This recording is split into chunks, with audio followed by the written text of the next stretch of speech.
வணக்கம். போட்டித் தேர்வு வினாவிடையில் இன்று நம்ம பார்க்கக்கூடிய மிக முக்கியமான ஒரு தலைப்பு, தமிழக வரலாற்றிலும், இந்திய வரலாற்றிலும் குறிப்பிடத்தகுந்த ஒரு தலைப்பு என்ன அப்படின்னு பார்க்கும்போது, பாளையக்காரர் முறை.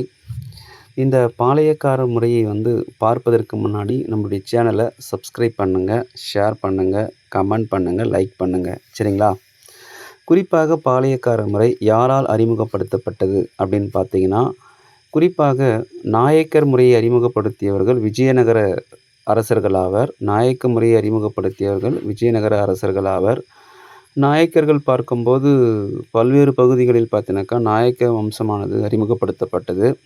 அந்த வகையில் மதுரை மண்டலத்தில் மதுரையை தலைமையிடமாக கொண்டு அறிமுகப்படுத்தப்பட்ட நாயக் வம்சத்தின் முதல் அரசரான விஸ்வநாத நாயக்கர். மதுரை மண்டலத்தின் முதல் நாயக்கர் யார்னா விஸ்வநாத நாயக்கர். அவருடைய தளபதியான அரியநாதரின் ஆலோசனையின் பேரில் இந்த தமிழகத்தில் இந்த பாளையக்கார முறை அறிமுகப்படுத்தப்பட்டது அப்படின்னு சொல்லிட்டு குறிப்பிட்றாங்க. பாளையக்காரர்கள் குறிப்பாக 72 பாளையங்கள் இருந்திருக்கிறாங்க. சரிங்களா? மொத்தம் 72 பாளையக்காரர்கள் இருந்திருக்கிறாங்க. அந்த பாளையக்காரர்கள் என்பவங்க ஒரு சிறு நிலப்பகுதிகளை ஆட்சி செய்பவர்கள் தான் பாளையக்காரர்கள் அப்படின்னு சொல்லிட்டு குறிப்பிட்றாங்க. அந்த பாளையக்காரர்களுடைய கடமைகள் அப்படின்னு பார்க்கும்போது, வரி வசூலிப்பது, வழக்குகளை அந்த பாளைய பகுதிகளில் வரி வசூலிப்பது, வழக்குகளை விசாரிப்பது, படைகளை நிர்வாகம் செய்து போரின் போது நாயக்கர்களுக்கு படை உதவி செய்வது, இராணுவ உதவி செய்வது, இதையெல்லாம் பார்த்தீங்கன்னா இவங்களுடைய மிக முக்கியமான பணியாக பார்க்கப்பட்டிருக்கு அப்படின்றாங்க. சரிங்களா? மிக முக்கியமான பணியாக பார்க்கப்பட்டுள்ளது.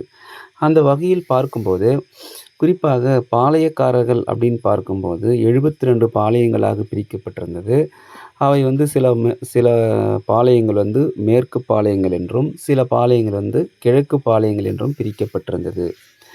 மேற்கு பாளையங்களை பொறுத்தவரையில் பார்க்கும்போது நெற்கட்டுச் சபலை தலைமையிடமாக கொண்டு ஆட்சி புரிந்தவர் யார் அப்படின்னு பார்க்கும்போது பூலிதேவன் அப்படின்னு சொல்லிட்டு குறிப்பிட்றாங்க.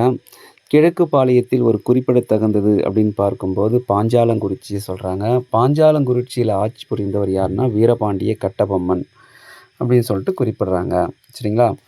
அந்த வகையில் பார்க்கும்போது பூலிதேவன் குறிப்பாக நெற்கட்டுச்சபல், திருநெல்வேலி உள்ளிட்ட பகுதிகளில் பார்க்கும்போது பூலிதேவன் இங்கே குறிப்பிட்றாங்க.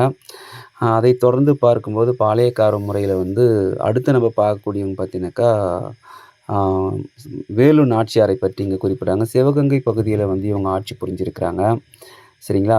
அதை தொடர்ந்து பார்க்கும்போது தீரன் சின்னமலை கொங்கு நாடு பகுதியில் பார்க்கும்போது இவர் கொங்கு நாடு பகுதிகளில் இவர் ஆட்சி புரிஞ்சிருக்கிறாரு. சரிங்களா? அடுத்து பார்த்தீங்கன்னாக்கா மருது சகோதரர்கள். வேலு நாச்சியாருக்கு அடுத்து சிவகங்கையை ஆட்சி செய்தவர்கள் மருது சகோதரர்கள். இவர்களில் குறிப்பிடத்தகுந்தவர்களாக இந்த நபர்கள்லாம் பூலிதேவன், குறிப்பாக அதைத் தொடர்ந்து வீரபாண்டிய கட்டபொம்மன், அதைத் தொடர்ந்து வேலு நாச்சியார், அதைத் தொடர்ந்து பார்க்கும்போது தீரன் சின்னமலை, இவர்கள்லாம் குறிப்பிடத்தகுந்த பாளையக்காரர்களாக இங்கு பார்க்கப்படுகிறது. அதைத் தொடர்ந்து பார்க்கும்போது வீரபாண்டிய கட்டபொம்மனை அடுத்து பார்க்கும்போது அவருடைய சகோதரர்களான ஊமைதுரை, சவத்தையா உள்ளிட்டவர்கள் சிறந்த ஒரு பாளையக்காரர்களாக செயல்பட்டிருக்காங்க. அதைத் தொடர்ந்து பார்க்கும்போது இங்கு மருது சகோதரர்கள் பார்க்கும்போது வெள்ளை மருது என்று அழைக்கப்படுகின்ற பெரிய மருதும், சின்ன மருதும் பார்த்தீங்கன்னாக்கா மருது சகோதரர்கள் என்று அழைச்சிருக்கிறாங்க. குறிப்பாக ஆங்கிலேயர்களை எதிர்த்த முதல் பாளையக்காரர் அப்படின்னு பார்க்கும்போது யாரை குறிப்பிட்றாங்கன்னா பூலிதேவனை குறிப்பிட்றாங்க. ஆங்கிலேயரை எதிர்த்த முதல் பாளையக்காரர் பூலிதேவன் அப்படின்னு சொல்லிட்டு குறிப்பிட்றாங்க. அதை தொடர்ந்து அவருடைய ஆட்சியை தொடர்ந்து வந்தவர் யாருன்னா வீரபாண்டிய கட்டபொம்மன். வீரபாண்டிய கட்டபொம்மனின் தளபதி பெயர் அப்படின்னு பார்க்கும்போது சிவசுப்பிரமணியனாரை குறிப்பிட்றாங்க. அதை தொடர்ந்து பார்க்கும்போது வீரபாண்டிய கட்டபொம்மனுக்கு உறுதுணையாக இருந்தவர்கள் ஊமைதுரை, சவத்தையா உள்ளிட்டவர்கள் சிறந்த ஆட்சியாளர்களாக பார்க்கப்படுகிறது.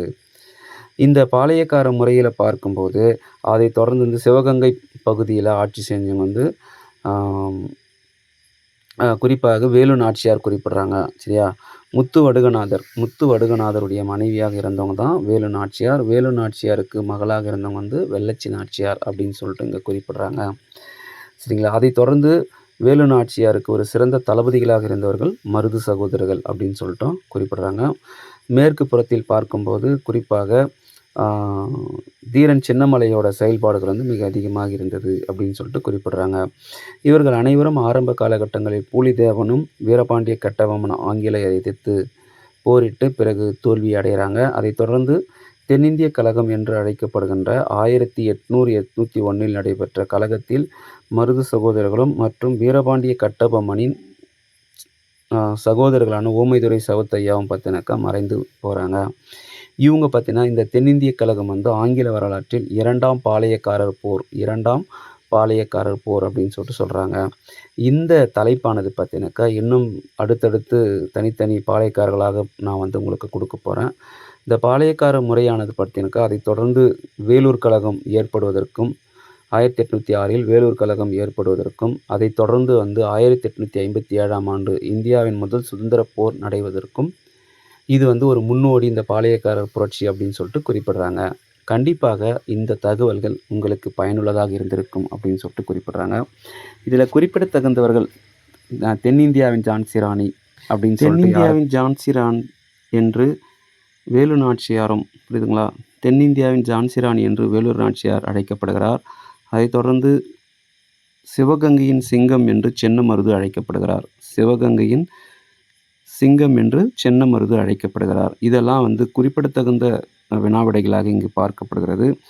இந்த பாளையக்காரர் முறையானது கட்டாயம் உங்களுக்கு வந்து பிடிச்சிருக்குன்னு நினைக்கிறேன். இந்த தகவல்கள் அனைத்தும் இது எல்லாத்தையும் வந்து நோட்ஸ் எடுங்க.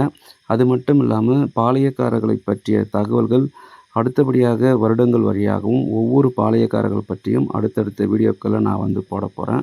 தொடர்ந்து வந்து நம்முடைய சேனலை வந்து சப்ஸ்கிரைப் பண்ணுங்கள், ஷேர் பண்ணுங்கள், பிடிச்சிருந்தால் லைக் பண்ணுங்கள், கமெண்ட் பண்ணுங்கள். ஏதாவது சந்தேகங்கள் இருந்தால் அதுக்கு வந்து நீங்கள் கமெண்ட் பண்ணுங்கள். தொடர்ந்து வந்து அடுத்தடுத்த வீடியோக்கள் நான் வந்து கொடுத்துட்டே இருக்க போகிறேன். வரலாறு, புவியியல், பொருளியல் மற்றும் குடிமியல் சார்ந்த தகவல்கள் தொடர்ந்து நம்மளுடைய சேனலில் தொடர்ந்து பார்க்கலாம். அடுத்து ஒரு நல்ல வீடியோவில் உங்களை சந்திக்கிறேன். நன்றி, வணக்கம்.